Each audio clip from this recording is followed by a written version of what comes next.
Cuando hablamos del análisis e interpretación gráfica, debo de tener muy presente, que todos los seres humanos estamos pensando de manera distinta, porque es a través de nuestro cerebro donde se recibe toda la información. Si ustedes ven, hay una imagen donde se puede apreciar a simple vista como si fuera un cráneo, ¿sí? Pero cuando vemos todo su entorno, son dos árboles, una niña sentada con una mariposa y alrededor otros elementos. Pero ¿qué es lo que pasa? Cuando nosotros empezamos a mirar en nuestro entorno, nuestro cerebro, nuestros ojos empiezan a almacenar, a procesar, a trazar memoria de todo aquello que llama la imaginación. Y acá es cuando empiezo a decir que el dibujo y todos los elementos que tengo a mi alrededor es la expresión del pensamiento, del sentimiento, del deseo, y lo cual me va a hacer que todo mi entorno tenga un sentido y una relevancia. Pero antes de empezar a hablar directamente de lo que es el dibujo, hablar directamente de todo lo que es el trazo, lo que me representa como tal, y poder decir cuáles son aquellos sentidos y emociones que se pueden manejar desde la primera infancia, debo de tener muy claro y muy presente las etapas del ciclo evolutivo del ser humano, porque yo no puedo hacer una comparación en procesos de evolución de aprendizaje con un niño que está dentro del vientre de la madre, porque es que aún así desde el proceso de concepción se empiezan a adquirir habilidades tanto de escucha y de estimulación, no de verbalización ni visión, porque estos a medida que empiezan a tener su ciclo evolutivo, se empiezan a madurar unos eh, órganos que son los que permiten que podamos tener la parte sensible.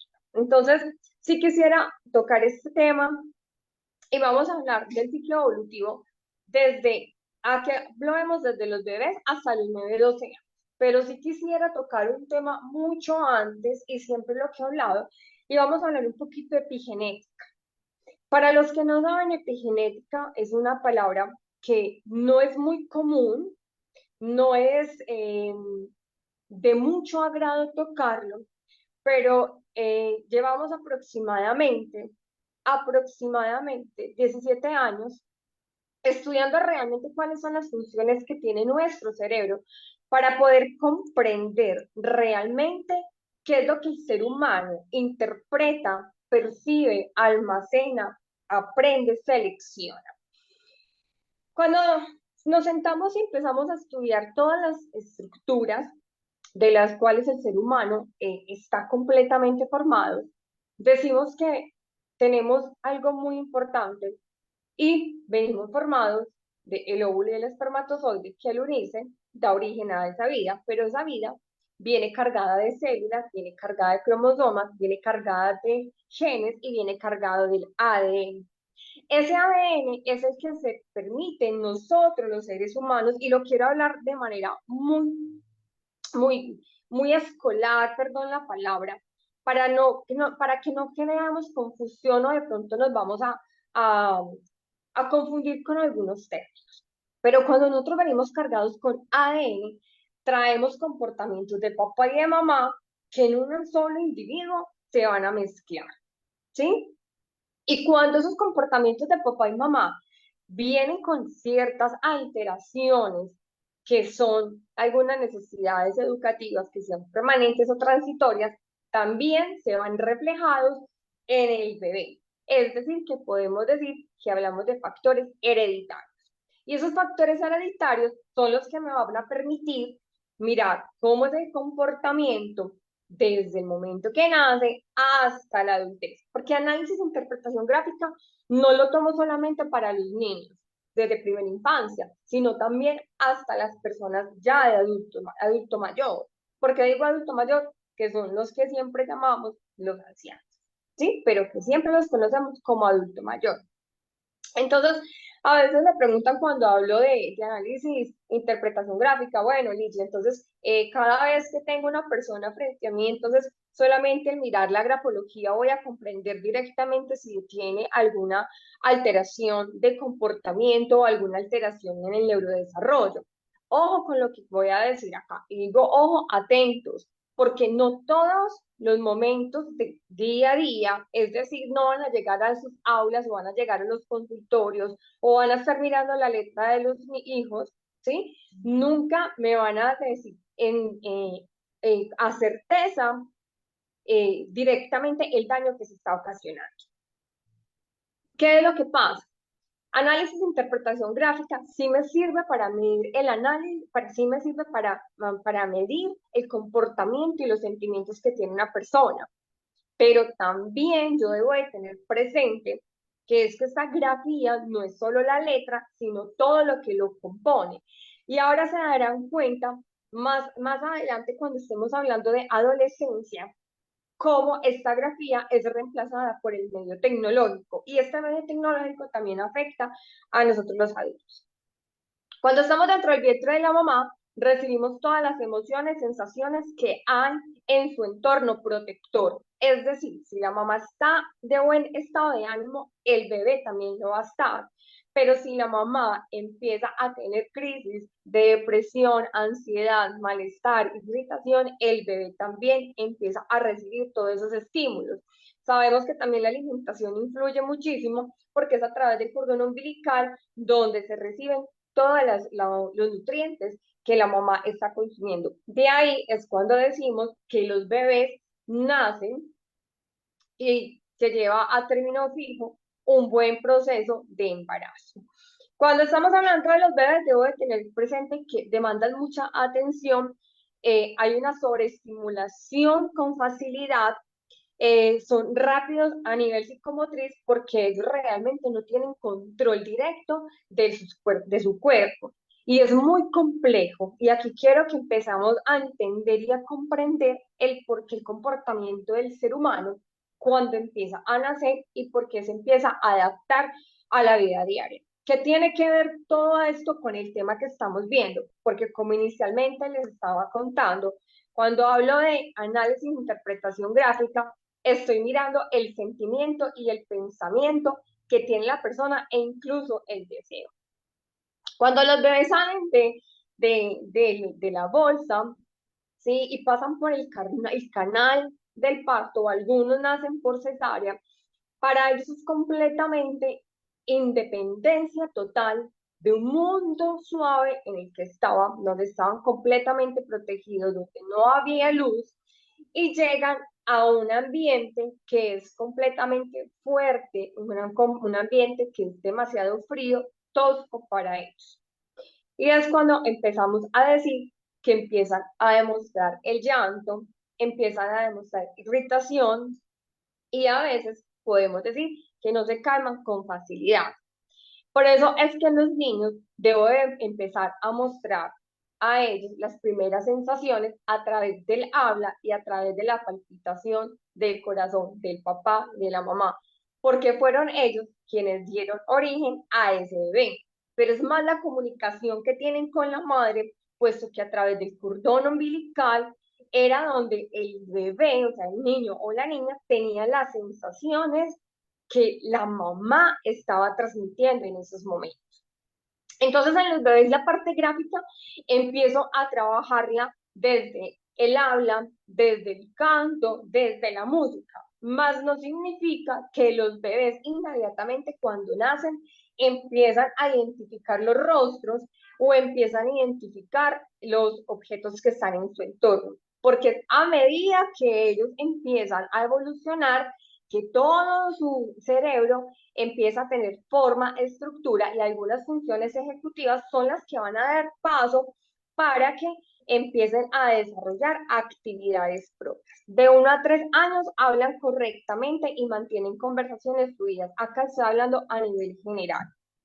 Tienen gran memoria, se desafían la autoridad antes del tiempo, no les gusta la norma, puesto quieren tener independencia por los procesos de exploración, reptar, saltar, subir, mirar nuevas texturas, ambientes, olores, colores, todo lo que sabemos frente a esta edad.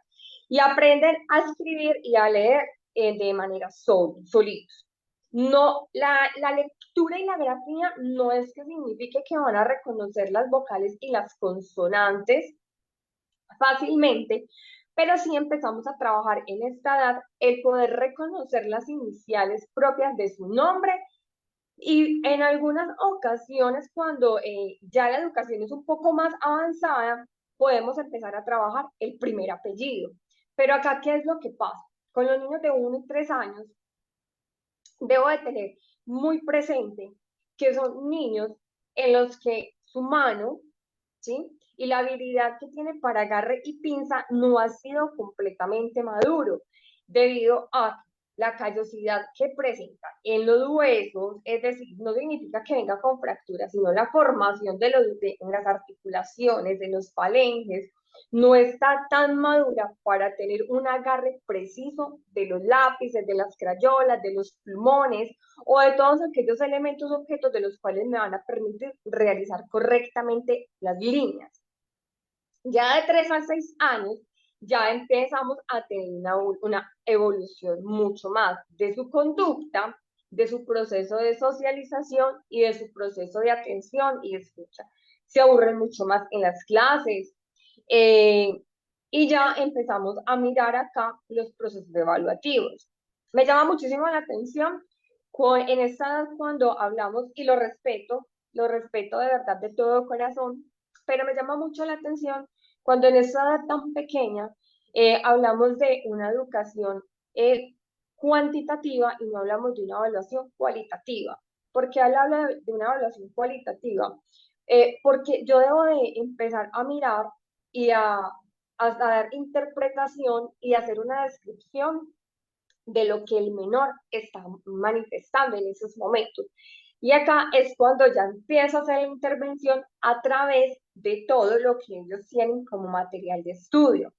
También a través de las expresiones que tienen cuando realizamos cuentos, cuando realizamos obras de teatro, cuando realizamos actividades musicales, porque, vuelvo y lo digo, son las manifestaciones de sentimientos, de deseos que ellos tienen. Baja tolerancia a la frustración porque todo lo quieren hacer ya, son inmediatos, porque quieren realmente intentar ser independientes cuando aún son dependientes, pues que papá y mamá hacen falta cuando no están con ellos dentro de su establecimiento. Cuestionan la autoridad, ¿tú por qué me hablas así? ¿Qué pasó? Explícame el por qué. Entonces son niños en los cuales debo de utilizar un lenguaje muy claro, un lenguaje en el cual sea seguro, donde el docente baje al mismo nivel del niño para poder entender y comprender cuáles son esas manifestaciones de sentimientos que ellos tienen. Poseen un vocabulario extenso y fluido. Los que tienen hijos acá o los que hemos trabajado con niños tan pequeños sabemos que cuentan historias. Y acá me llama mucho la atención y es lo que quiero también enfatizarlo muchísimo. Los niños en esta edad se asombran con cualquier objeto que les mostremos, sea un carro, sea una muñeca, sea un Play-Doh, sea un cuaderno, sea un cuento. Y no necesariamente los cuentos deben de tener letras. Los cuentos también se pueden trabajar con las imágenes. Y puedo permitir que a través de esas imágenes los niños empiecen a contar historias. Esas historias son las que también me van a facilitar poder hacer un informe y empezar a evaluar los procesos de verbalización. ¿Por qué digo los procesos de verbalización? Porque a esta edad existen algunos niños que aún se les dificulta pronunciar, algunas letras y es demasiado normal. Puedo empezar a identificar si hay una presunción o con lo que les digo. Siempre que digo ojo es porque es importante. Puedo hablar de una presunción y alguna alteración o necesidad especial. Pero también quiero hacer claridad que el docente nunca da un diagnóstico. Quien da el diagnóstico es psicología, fonoaudiología, neurología. ¿sí? Y cuando vemos estas características en los niños, ya puedo empezar a saber cómo realizar actividades previas y actividades dentro de los proyectos del aula. De 6 a 9 años es un grado sentido de independencia, son distraídos, caóticos en todas sus rutinas, es decir, no les gusta absolutamente nada, son perfeccionistas y competitivos y prefieren estar con los adultos que con los niños, porque realmente es una edad donde empieza a adolecer ciertas características del niño para convertirse en el adolescente, que es de 9 a 12 años, donde se ponen metas demasiado altas. Realmente ya no quieren estar con las familias, quieren estar directamente con sus grupos de pares, son demasiado responsables, se aburren de estar con los niños que son menores de edad. Y acá en esta edad, cuando hablamos de los 9 a 12 años, ya puedo decir que mi estructura cerebral está un poco más condensada y está un poco más solidificada frente a las necesidades que tenemos. Y acá quiero hablar un poquito de anatomía para poder que empecemos a comprender y analizar cómo funciona nuestro cerebro a medida que empezamos a hablar de los análisis, de la interpretación gráfica de pensamiento, de acciones del ser humano. Hablamos primeramente que todo del lóbulo parietal. El lóbulo es nuestro cerebro, ¿cierto? Todos vamos a tener nuestro cerebro, pero lo voy a ubicar de perfil para poder que empecemos a comprender. Empezamos con el lóbulo parietal. En el lóbulo parietal se recibe toda la información visual, auditiva, se manejan las matemáticas, la sensibilidad consciente y la lateralidad. Es decir, que esa es la que nos va a decir cuáles son nuestras dimensiones espaciales para poder saber derecha, izquierda, adelante, atrás, no, lógico matemático, que es más lo que trabajamos, auditivo, es decir, que se desarrolla esa parte de escucha.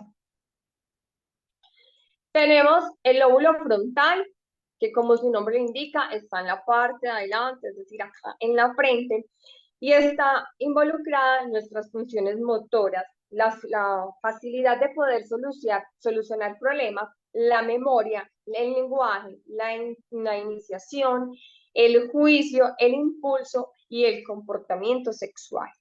¿Sí? Muchas veces decimos, bueno, pero es cómo vamos a hablar de la sexualidad de los niños. Debo de tener presente que en esta edad, y más que todo cuando son presunciones de abuso sexual, y ahorita se los voy a mostrar en unas imágenes, ellos tienen muy definido realmente cuáles son las partes de su cuerpo. Y quiero ser un poco clara y ser reiterativa.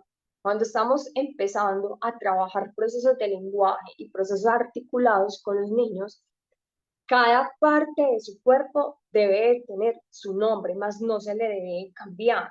A su vez, los objetos que tenemos.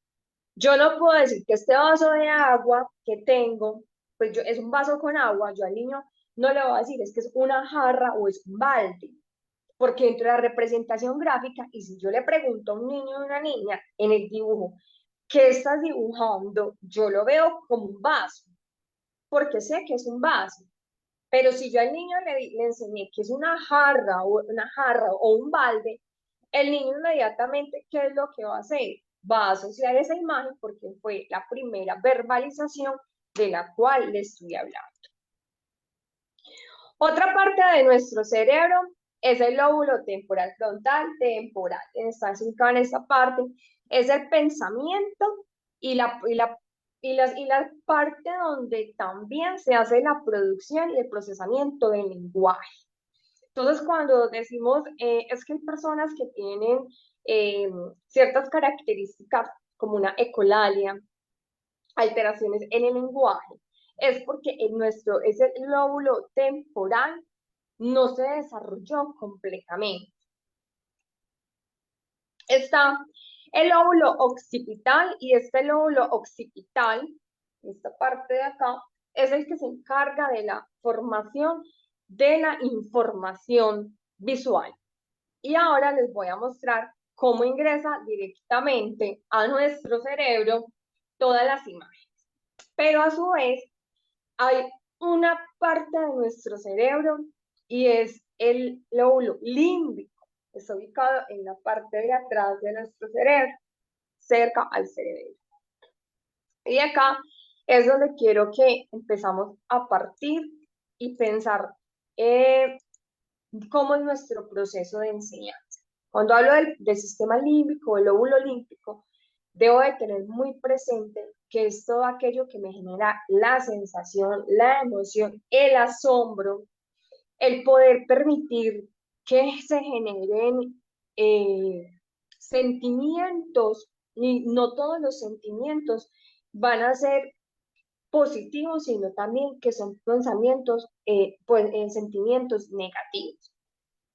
El cerebro ha sido siempre considerado como ese órgano desconocido dentro de nosotros, porque a medida que empezamos a estudiarlo y a medida que empezamos a indagar y mirar cuáles son las funciones que él realmente eh, participa dentro de, dentro de nuestros órganos, dentro de nuestro cuerpo, vemos que no es que cambie, sino que es que está completamente rodeado de millones de neuronas, millones de conexiones que una de la otra empiezan a tener una función específica dentro de nuestro órgano.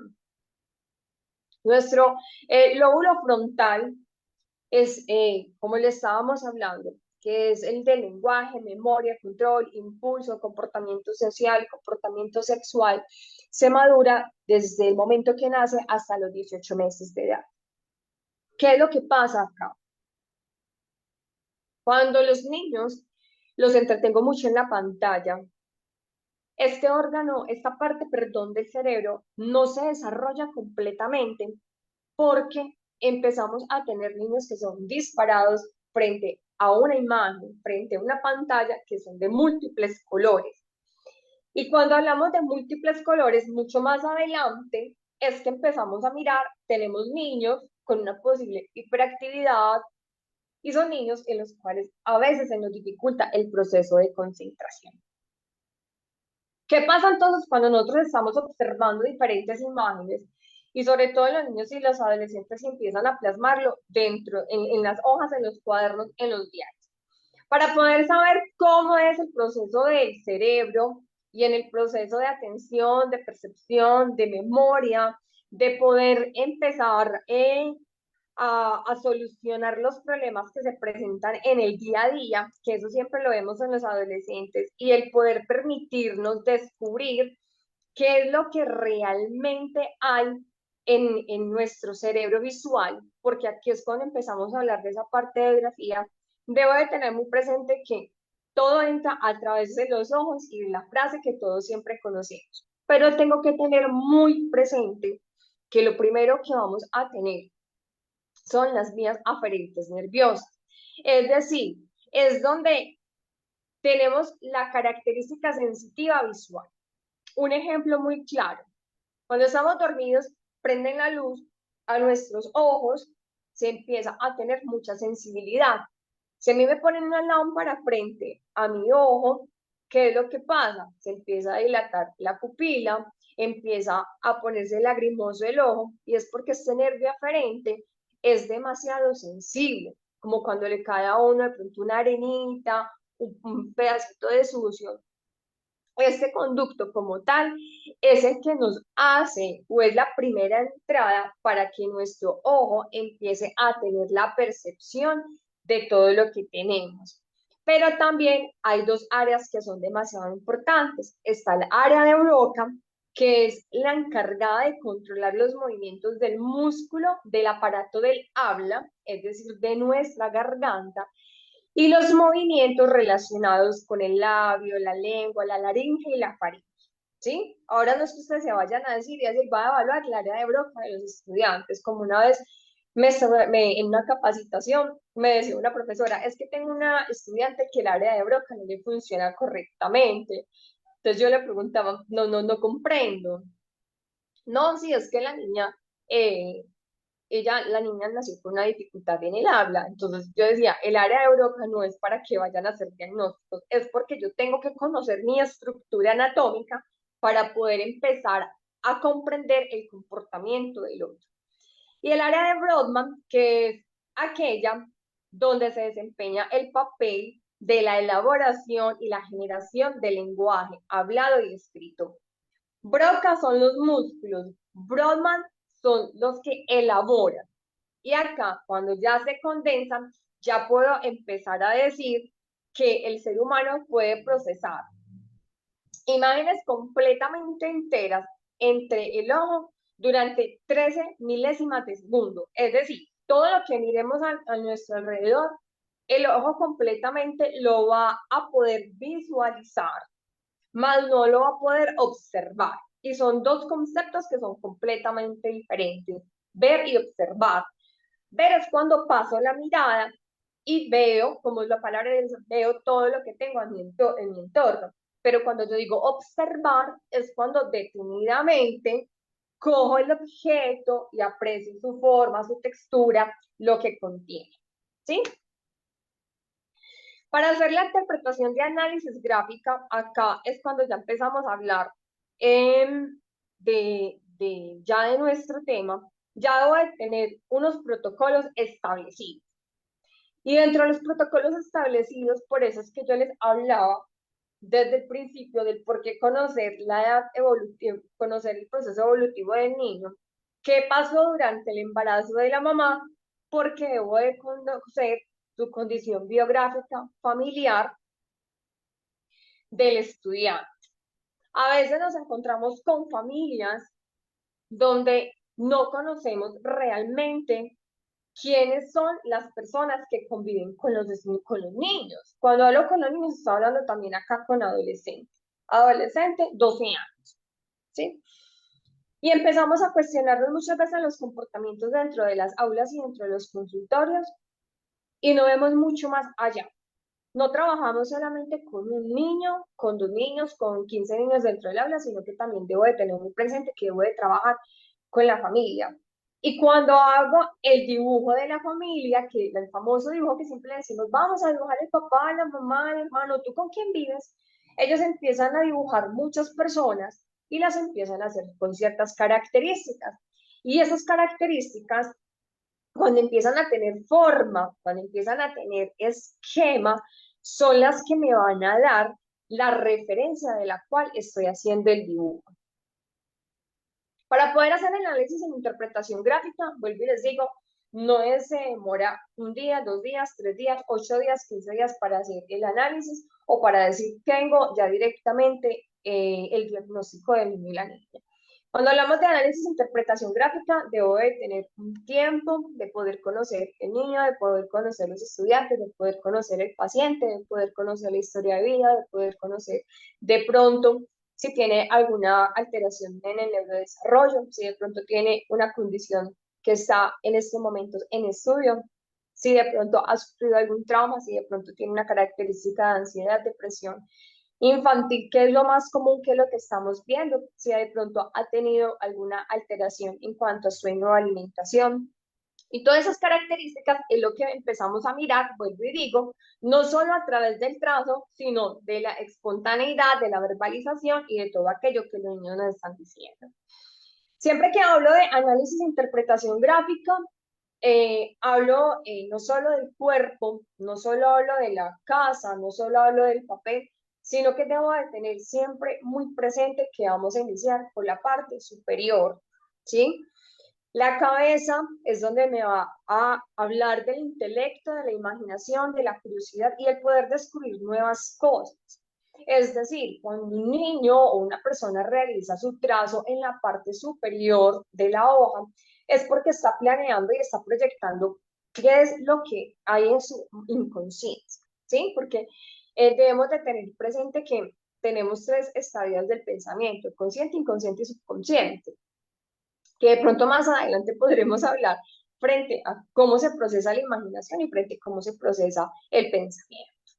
En la parte inferior son las necesidades físicas y materiales que pueda tener, es decir, esa necesidad de alimento, techo, vestuario, carencia de juguetes, porque los vemos muchas veces en las condiciones cuando no son tan buenas cuando estamos hablando de una condición económica que puede ser precoz o que a su vez muchas veces lo vemos reflejado cuando está el niño mayor y viene el hermanito quien sustituye el puesto que él tenía y esas manifestaciones de necesidad material lo pueden nuevamente empezar a reflejar. Quieren biberón, quieren el chupo, pues aquí en Colombia lo conocemos como el chupo, quieren también tener pérdida de control de esfínteres, es demasiado normal porque ellos trabajan a través de la imitación.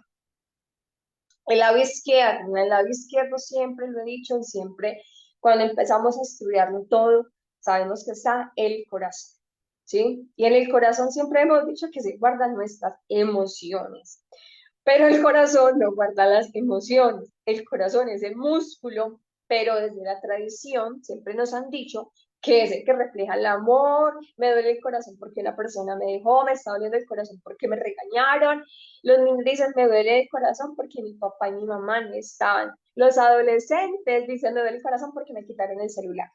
Y nosotros los adultos nos duele el corazón porque a veces no podemos solucionar los problemas del trabajo, los problemas en pareja, son muchas circunstancias. En el lado derecho, siempre decimos que es aquel que nos va guiando, ¿sí? Amamos las personas zurdas, las ambidiestras, pero por lo general siempre nuestra mano dominante es la derecha. Y cuando yo tengo la mano dominante derecha, puedo tener un agarre mucho más fácil de las cosas, me proyecto y siempre señalo, me está mostrando ese deseo de lo que siempre voy a tener. Cuando el dibujo está completamente centrado es porque estoy representando mi mundo actual. Tú le entregas a una persona y le vas a decir en estos momentos cómo te sientes. Y es muy bonito porque en procesos de selección a veces entregamos los dibujos y decimos, bueno, escribe o cuenta o dibújate a ti mismo.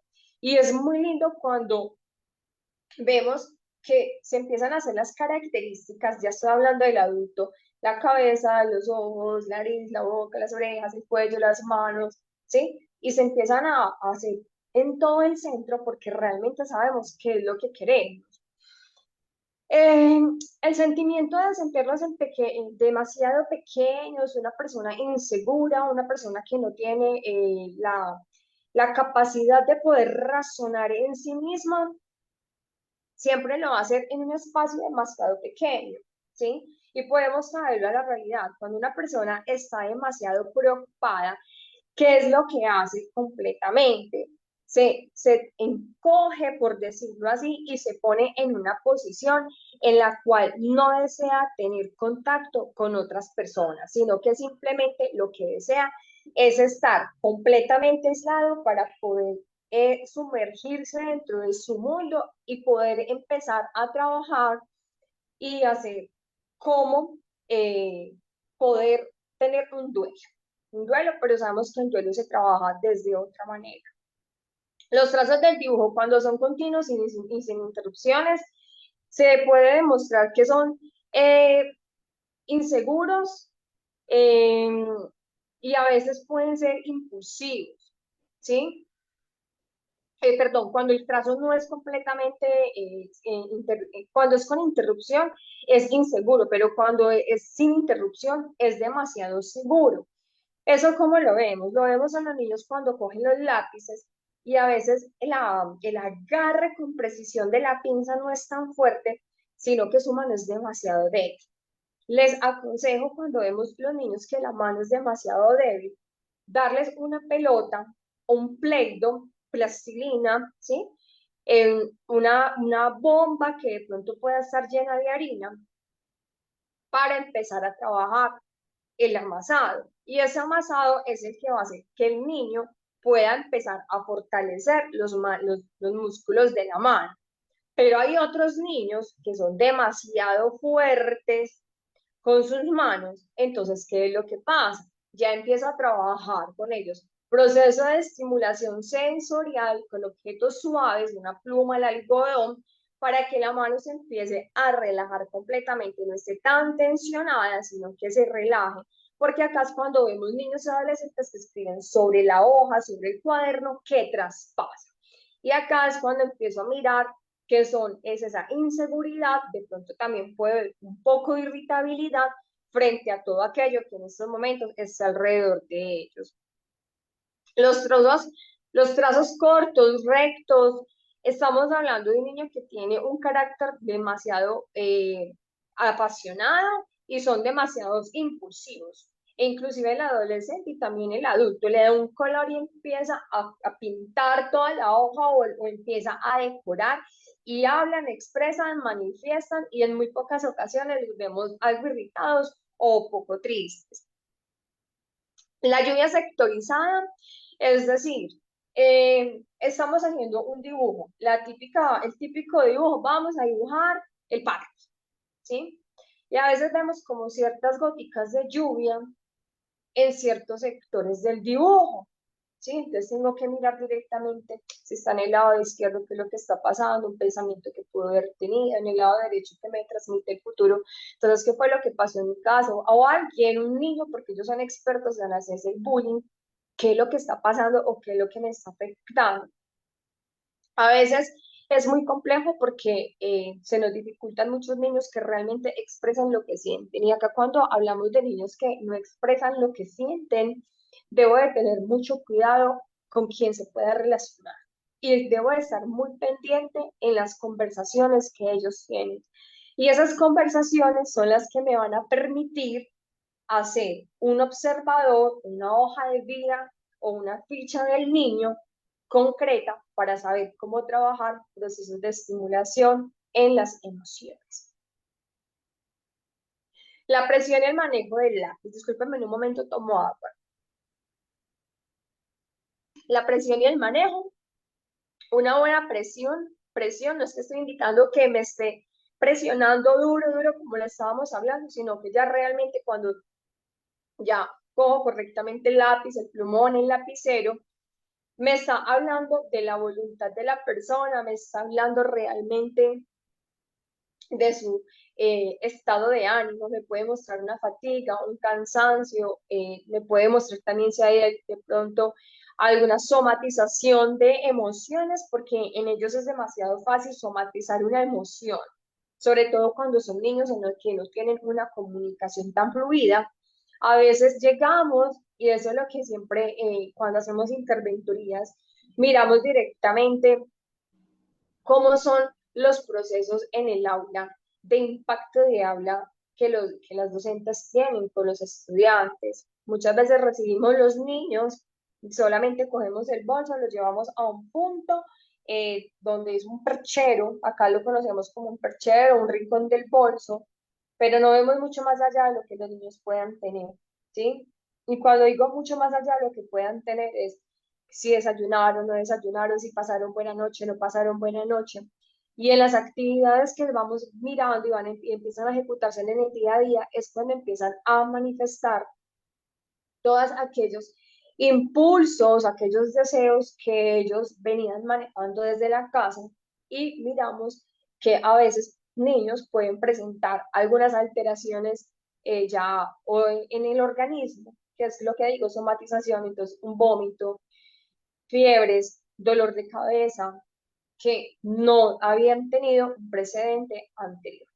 Cuando estamos hablando de los dibujos sombreados corporales, es que me estoy dando cuenta de la huella o de la vivencia o de la ansiedad que los niños están teniendo. Es decir, cuando un niño está haciendo su dibujo y hay trazos que son demasiado suaves, pero de un momento a otro vemos que hace la presión y empiezan a hablar por sí solos y empiezan a llorar, es demasiado importante sentarse a hablar, preguntar e indagar. Las preguntas problematizadoras, siempre lo he dicho, y es la herramienta fundamental para el docente dentro de las aulas de clase. Y la pregunta problematizadora no significa que es que voy a entrar a cuestionar. La pregunta problematizadora la puedo hacer al inicio, en la mitad, la puedo hacer de manera individual, la puedo hacer de manera grupal, donde puedo empezar a escuchar todo lo que los estudiantes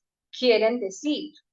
Y suena muy redundante, tengo que escuchar, no es oír, es escuchar, porque cuando yo escucho realmente, es cuando empiezo a decir y puedo empezar a visualizar qué es lo que ellos decían.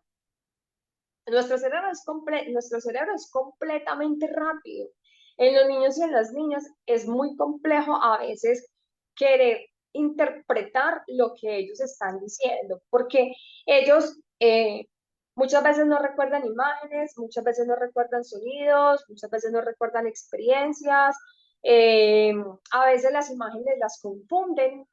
Y para ellos una mariposa amarilla puede ser igual que la mariposa anaranjada, y para ellos dicen, es que fue la misma que acabo de pasar, es que estaba en la escala, pero mire que ya está en el techo, aunque sean mariposas demasiado diferentes. Entonces, el cerebro para los niños no está completamente desarrollado para la memoria y atención igual que el adulto. Por eso es que yo digo que a los 12 años de edad empezamos a trabajar la poda cerebral. Y la poda cerebral es que el cerebro va a decir, listo, ok, estos pensamientos, estos recuerdos que tengo, los corto. Así como cuando uno empieza a cortar un árbol, eso mismo pasa con nosotros. No los olvida, porque algo que quiero que tengan muy presente, y siempre lo hemos dicho, el cerebro, todo, absolutamente todo, lo graba, todo, desde la palabra más bonita hasta la palabra más fea que pueda existir. Todo lo absorbe, o sea, él absorbe más nunca suelta. Si hace la poda cerebral y la almacena dentro de nuestro inconsciente, y no estamos muy seguros muchas veces de lo que se quiera, lo que hubo en nuestro pasado, en nuestra niñez, pero él en cualquier momento suelta.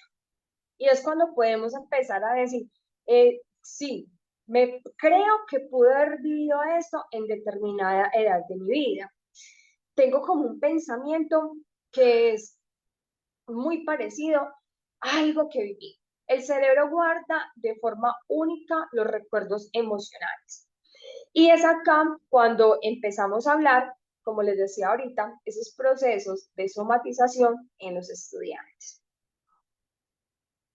Los colores del dibujo. Y acá venimos hablando, es un tema que se ha generado mucha controversia. Amo este tema realmente porque eh, en algunas ocasiones me ha tocado sentarme a hablar con muchas personas donde me dicen, oye, bebé, es que me cuestiona cuando estamos hablando de la psicología del color, entonces que me va a decir y me va a mostrar realmente que tengo como cierto trauma o que tengo cierta conducta que me está preocupando. Cuando estamos hablando de los colores, y acá lo tocamos porque debo de aprender y debo de enseñarle a los niños que no todos los colores son malos. ¿Por qué digo esa expresión? Porque nos hemos encontrado que respeto siempre, siempre que estoy en las capacitaciones, las conferencias o los congresos, yo siempre digo ante todo el respeto, pero voy a hablar siempre de la educación tradicional y la educación contemporánea. La educación tradicional siempre decía, la letra entra con sangre, y siempre debía hacer todo de manera de memoria exacta, y no se permitía que el estudiante pudiera expresar o pudiera manifestar de acuerdo al concepto que estaba empezando a asimilar, sino que directamente la teoría debía ser tal cual estaba en el texto. Mientras que cuando estamos hablando de una educación contemporánea, estoy permitiendo que la docente sea quien imparta el conocimiento, ¿sí? Pero que el estudiante lo reciba de una manera moldeable. Es decir, que el estudiante también sea partícipe de las, del área, de la asignatura, de la materia, del conocimiento que la docente tenga, ¿sí? Les hago memoria como de todos esos conceptos porque sé que estamos reunidos diferentes países, entonces a veces el dialecto es diferente, pues como para todos. Por eso es que hablo como unas palabras demasiado sencillas para poder que todos podamos comprender. La educación tradicional nos decía, es que el sol es amarillo, las nubes son azules y blancas, el mar es azul. Los árboles son verdes, el tronco del árbol es café, el corazón es rojo. La educación contemporánea, ¿qué me va a decir? Me lo cambió completamente. Ven, ¿desde cuándo vemos que el sol realmente es amarillo? Si con solo verlo, pues no podemos eh, permitir como que nuestros ojos lo puedan tener por ciertos momentos, porque realmente pesa, ¿sí? O sea, la sensibilidad en la retina, de esos nervios que estábamos hablando ahorita, generan sensibilidad y no puedo permitir que seamos realmente, si el sol de qué color será oficialmente. En algunas imágenes y videos, cuando llevamos a los niños y miramos que son los que han tomado directamente desde el espacio, entre los estudios, entonces empezamos a saber que el color, el cielo, el sol no es amarillo, sino que también tiene como una mezcla de rojo y naranjado por el calor que se está teniendo. Decimos que el corazón es rojo porque obviamente tenemos ventrículos, tenemos las arterias, las venas, que son las que pasan y hacen que hagamos sístole, diástole, la que el corazón es la que genera bomba, es una bomba que genera la presión de la sangre por todo el torrente sanguíneo, que cuando estamos completamente disparados frente a una alarma o una alerta, entonces reaccionamos de una manera que nuestros niveles de oxitocina se disparan, que al mismo tiempo el cortisol también no sabe qué hacer y nos inflamamos completamente. Entonces decimos que el corazón es rojo, ¿sí? Y es demasiado normal eso. Hoy en día en redes sociales vemos pues los colores diferentes, pues cambian, pero es debido pues como a ciertas connotaciones y a ciertas características que empezamos a evaluar y a mirar porque empezamos también a hacer neurodiversidad, ¿sí? El verde, nos decían que simplemente el árbol era un verde oscuro, pero si vamos a ver la realidad, el color verde es infinito para todos los árboles y para toda la naturaleza. Y el azul, decíamos a los niños que el mar era azul y realmente el mar es cristalino. ¿Por qué se ve azul? Porque dentro de los estudios que nos pusimos a mirar, porque una vez nos cuestionábamos de decir realmente qué color es el mar, sabíamos que era completamente cristalino, solo que por los rayos del sol pegaban contra el agua generaba un impacto completo que era eso es física, quienes están acá de física lo entienden, pega el rayo de la luz al agua y este inmediatamente genera un rebote hacia otra luz que se está dando y de ahí es porque se empieza a ver y el cúmulo del agua se empieza a ver azul y también porque hay una conexión de esa luz entre el cielo y entre el agua. Entonces por eso es que empezamos a ver que el mar es azul. Y acá entonces es cuando hablamos de la psicología del color y cambia completamente de esa educación tradicional a esa educación contemporánea y ya permito que realmente la persona empiece a comprender el mundo desde otra manera. No significa que el negro siempre me va a hablar que está triste o que se quiere suicidar o que simplemente es la nueva era del rock o porque simplemente es la rebeldía. Pero siempre ese negro me va a representar el estado de inconsciencia que tenemos los seres humanos, es decir, esos estados depresivos que hacen que muchas veces no estemos conscientes de ellos. El verde siempre, y aquí en esta psicología del color lo hablo porque cuando estamos decorando las aulas, pensamos que mucha decoración es lo que más va a llamar la atención en los niños. Pero debo tener presente que a veces los colores sí disparan, y cuando digo disparan, alertan ciertos comportamientos en ellos. El rojo realmente sí es demasiado llamativo para los niños, porque obviamente como está mi corazón que es rojo, mi corazón es el que me va a brindar el amor, mi corazón es quien te ama y en la está todo es rojo, ellos les encanta y siempre los vamos a tener completamente activos. Siempre lo he contado y lo voy a contar esta vez porque fue experiencia de vida que hicimos, porque siempre que realizamos capacitaciones y decimos que estamos haciendo una investigación, estamos haciendo un proyecto, obviamente lo debemos de llevar a una hipótesis para poder llegar a una conclusión. Dijimos, si el color rojo es para ellos vida, disparos a que genera alarma, vamos a hacer un salón con solo colores rojos, la decoración. Preciso, ese día los niños estuvieron completamente descontrolados, es decir, no hubo norma, no hubo autoridad, todos querían gritar, bailar, saltar, todo era el salón. completamente activo. Dejamos esperar unos días, volvimos a llevar la ambientación y la decoración al salón tal como estaba, los niños volvieron nuevamente a su neutralidad, empezaron a realizar rutinas diarias, empezaron a realizar proyectos, pero a la semana siguiente cambiamos por el color azul, que dice que es la paz, la tranquilidad. Pues realmente entre el rojo, el comportamiento, y el azul sí se evidenciaba, y sí funciona esa parte de psicología, muchas veces en la que representamos cuando estamos trabajando dentro de grupos demasiado grandes. Los adultos lo podemos ver y lo podemos distinguir que las grandes marcas de empresas siempre van a utilizar por lo general esos colores, el azul, el verde, que es lo que me va a brindar la tranquilidad, me va a brindar la seguridad, me va a brindar esa transparencia de la empresa, me va a brindar esa calidez, donde voy a decir, me siento con amor, me siento demasiado protegida, donde hay una planificación y una organización como tal. Con los estudiantes pasa completamente diferente al adulto, porque ellos tienen sus colores favoritos y sus colores favoritos no puedo cambiarlos. No significa entonces que cuando vamos a hacer el análisis del dibujo como tal, es que yo vaya a decirle a los estudiantes, venga, entonces es que usted, como es un niño tan juicioso, va a trabajar solamente con el color azul, el verde, el rosado. No, yo no puedo hacer eso.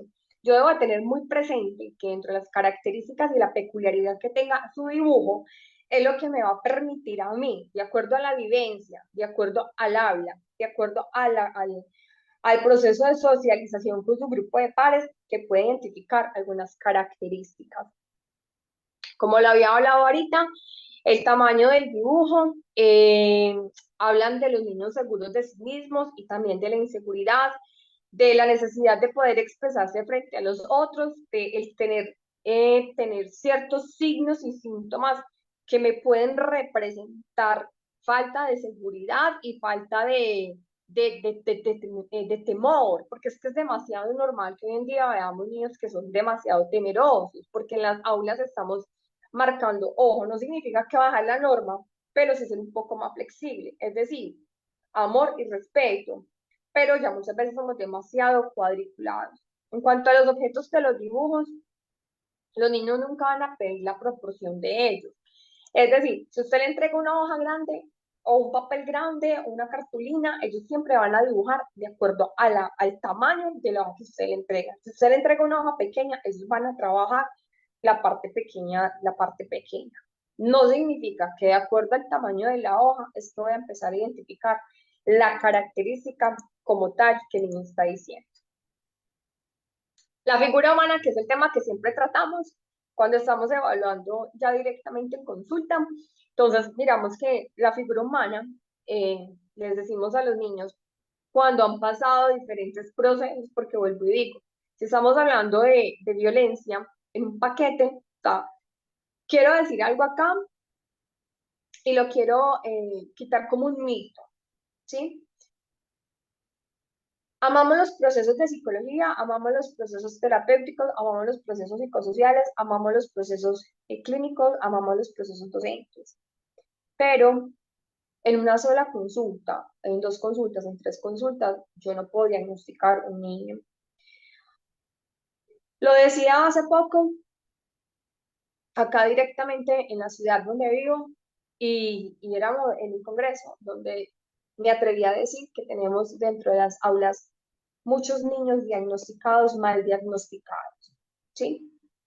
Vamos a ser un poco más claro. Llegamos con niños que tienen comportamientos a veces que no son como los más adecuados, o de un momento a otro vemos que el comportamiento cambió y empezamos a preguntarnos qué es lo que está pasando. Se hace la remisión a psicología y empezamos a preguntar y empezamos a mirar. Papá, mamá, ¿qué pasó en la casa? ¿El niño desayunó o no desayunó? ¿Comió o no comió? ¿Cómo está relacionándose? ¿Ustedes tienen normas? ¿Qué hacen los niños cuando ustedes llegan del trabajo? ¿Ustedes están con el niño o la niña? ¿Cómo son los fines de semana de ustedes? ¿Ustedes realizan las actividades con el niño? ¿Quién realiza la actividad? En su caso hay mucha discusión. ¿Quién manda, usted o su esposo? Y la familia empezamos a aglomerarla de preguntas, de preguntas, de preguntas para sacar una evaluación donde directamente se lleva al equipo y se le dice al psicólogo, mira, esto es lo que está pasando con mi niño del salón. El psicólogo llega, lo mira, mira a la familia. Si el niño no habla, entonces se remite a donde el psicólogo y el psicólogo en la primera sección le va a decir, ay, sí, vamos a hacer entonces una evaluación, vamos a hacer un test. Y en la segunda evaluación vamos a hacer la prueba, o en la tercera, y hacen la prueba y tristemente, pues el niño salió autista, o salió con el Asperger, o salió con un TH, o salió con un mutismo. Entonces, me cuestionan grandemente. Si yo miro que el niño no está dispuesto o hay una predisposición también de las familias, ¿cómo voy a evaluar completamente el comportamiento de ellos? Y acá por eso es que yo digo que en la figura humana debo de tener mucho cuidado, porque a veces los estudiantes no quieren de verdad, demostrar lo que ellos sienten o lo que ellos quieren en el momento, en el aquí, en el ahora. Ellos tapan, cuando digo ellos, estoy hablando de los estudiantes, ellos tapan, ellos minimizan, ellos intentan engañar, porque como ya saben directamente quién es la norma, quién es la autoridad, de pronto les da ese temor que de pronto sean descubiertos frente a algo.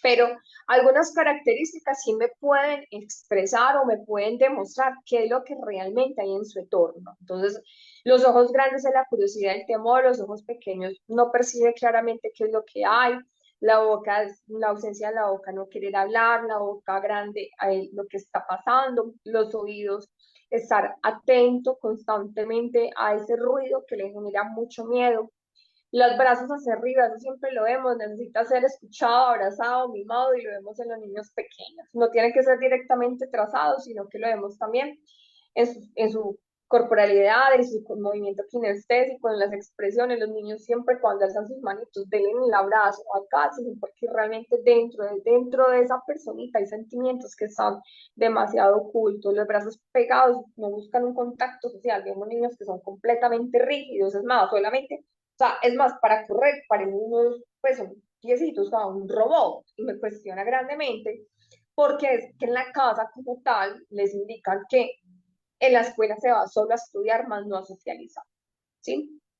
Los brazos horizontales abiertos necesitan interactuar con los demás. A ver, por lo general vemos los dibujos así, en esta posición. Entonces me llama mucho la atención porque es una línea, ¿sí? Es una raya que no sabemos para dónde va, para arriba o para abajo, con otras tres rayas que son con los dedos, que es lo que ellos realizan. Pero son niños que realmente necesitan estar interactuando con otros. La carencia de brazos, cuando realizan los dibujos con los bracitos hacia atrás, son niños en los que realmente están en la casa solucionándoles siempre los problemas. E inclusive le solucionan la destapada de un termo, le ayudan para la comida, le ayudan a amarrar zapatos, le ayudan para vestir, es decir, son completamente sobreprotectores. Y la falta de los pies es la dependencia que tenemos completamente en la casa o en las escuelas, porque también vemos que dentro de algunas instituciones la docente o la auxiliar es la que les realiza completamente gratis.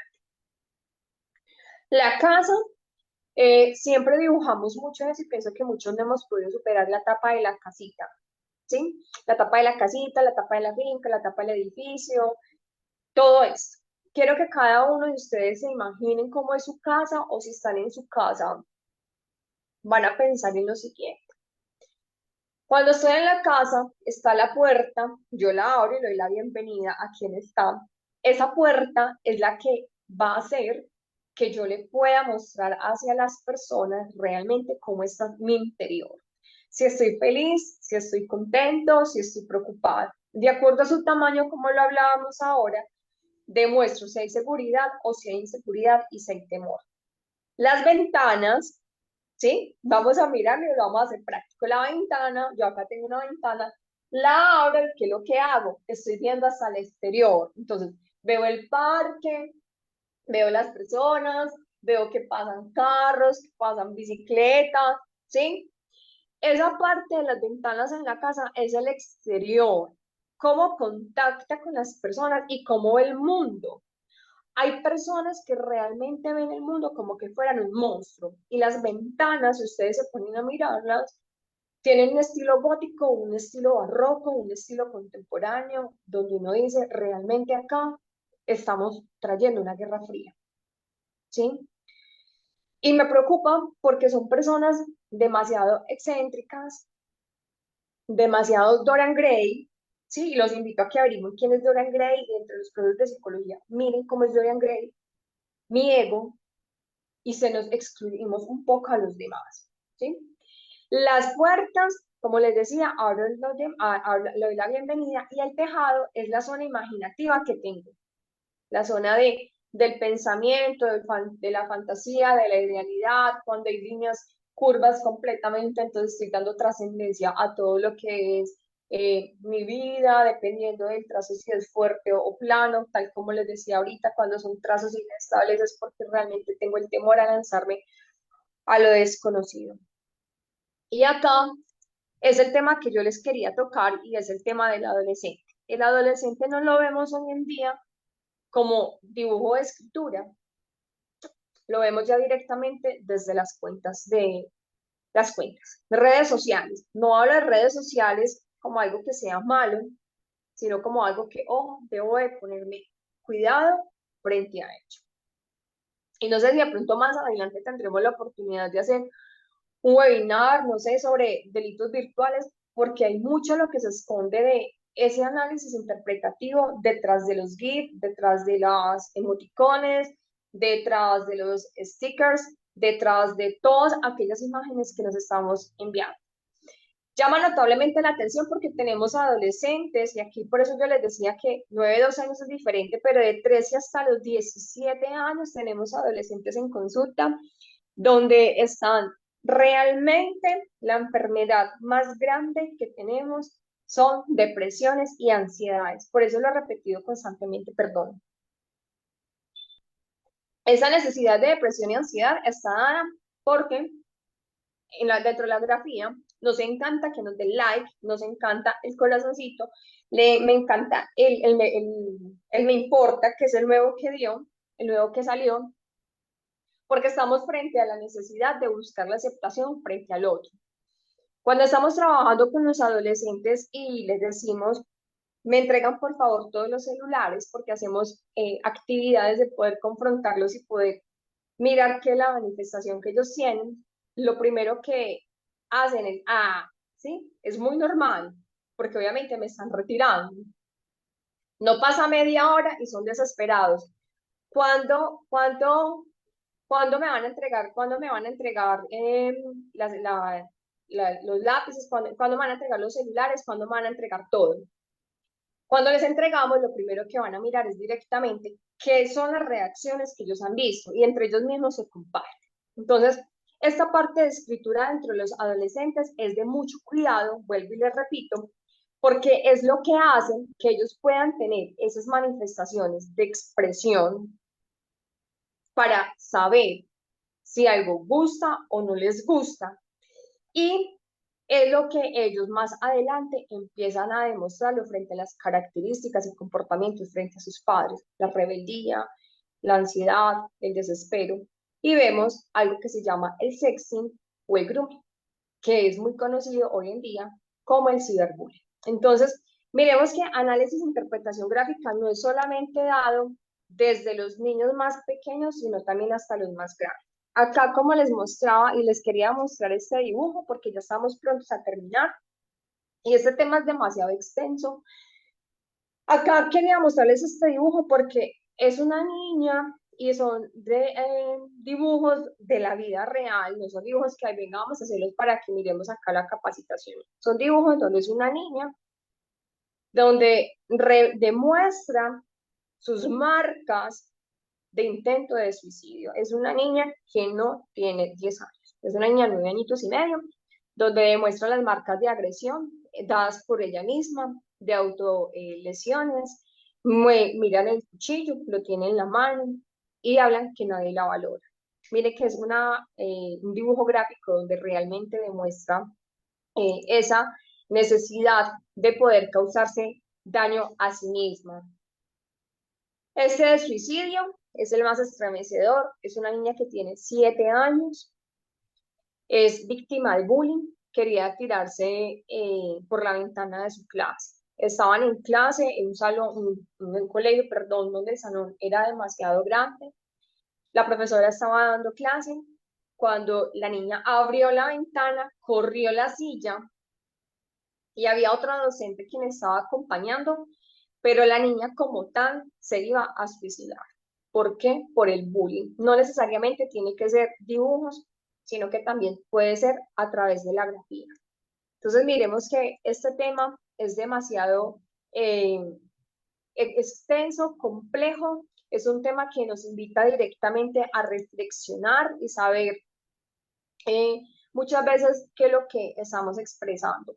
Les recuerdo que dejamos de ser una educación tradicional por convertirnos en una educación contemporánea, una educación en la que los estudiantes ya realmente están queriendo nuevas alternativas, como lo mostraba ahorita en lo del bullying, en cuanto al ciberacoso, porque ya no son tan gráficos como lo eran anteriormente. Ay, mi querido diario, las niñas con corazoncitos rosaditos, no, todo cambió.